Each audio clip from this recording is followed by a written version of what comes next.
this film is going to look at families taking care of loved ones with brain conditions, including Alzheimer's and post-traumatic stress. And it also explores how caregivers need to take care of their own mental health in order to be able to take care of someone else's. And the pandemic created sort of a new openness for talking about mental health and broke down a lot of taboos. Fred, you're the executive director of the European Brain Council, and that's a nonprofit network working to promote brain research for the estimated 179 million Europeans living with brain conditions. Pleasure, please. Thank you very much, Sarah, and thank you for the invitation to ABC to take the floor. And I'd like to say first that we are here today for the 1 in 3 living with a neurological condition, the 1 in 4 living with a psychiatric disorder, so basically the millions living with a brain disorder in Europe and globally, but also for their families and their carers. So brain conditions pose a huge burden to our society. They generate a huge unmet need, but they also come for all of us, and particularly for members of this House, with a great responsibility as to how we face this challenge. This challenge is basically due to the high complexity of neuroscience, the high complexity of understanding the root causes, but also on how best to address the consequences of brain conditions. And it is really at this interplay of science and society that EBC launched a policy call on no health without brain health, calling for the recognition that brain health, brain research, brain innovation, brain capital, brain wealth is being taken care of to the benefit of people living with a brain condition, but also their families, their carers, and also to society at large. As we need a culture of openness, a culture of support, a culture that gets rid of the stigma associated with brain diseases, but that also restores dignity and hope for society and people living with a brain condition. So the momentum cannot be better with EU elections coming about and us being able to raise awareness on the need for action here.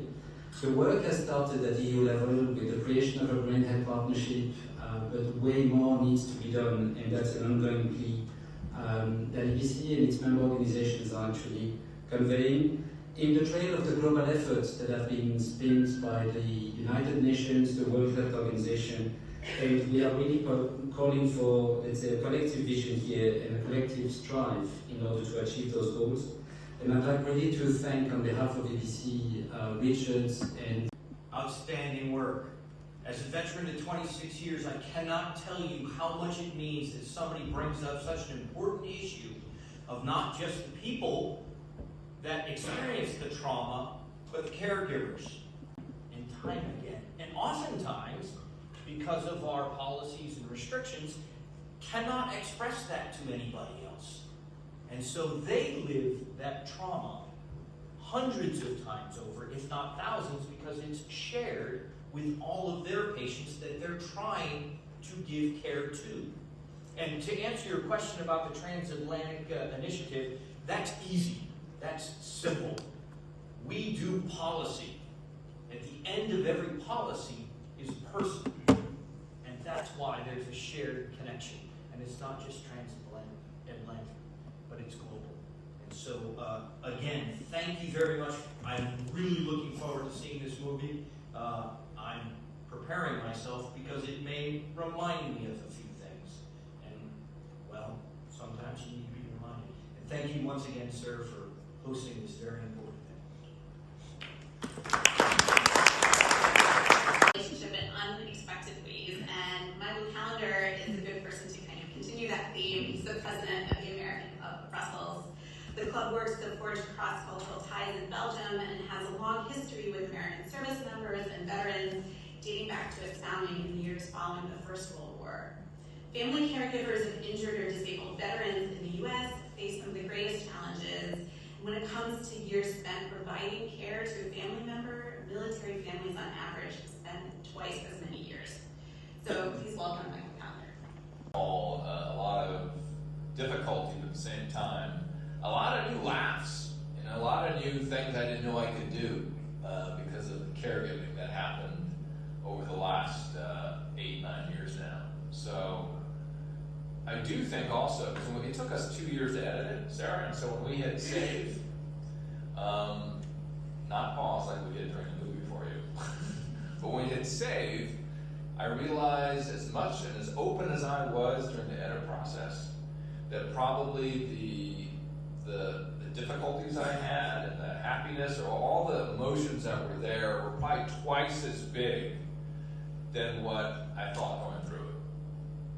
And that's okay, right? You know, and that's, as you know, and many people in this room know, you just have to just go with it and be as open as you can. Mm-hmm. Yeah, and for journalists, and with a special chat with the film's director, Richard Liu. Thank you. 名人媒体的记者自2010年前联合国秘书长潘基文时代以来，就一直活跃在联合国总部。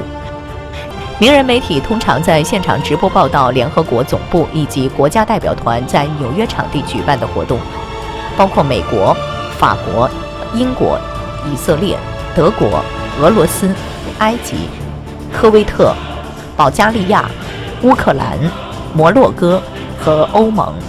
名人媒体的新闻报道使国际社会不同程度地了解到各国政府的工作，以便人们随时随地都知道联合国为世界和平、国际事务和多边主义所做的巨大努力和贡献。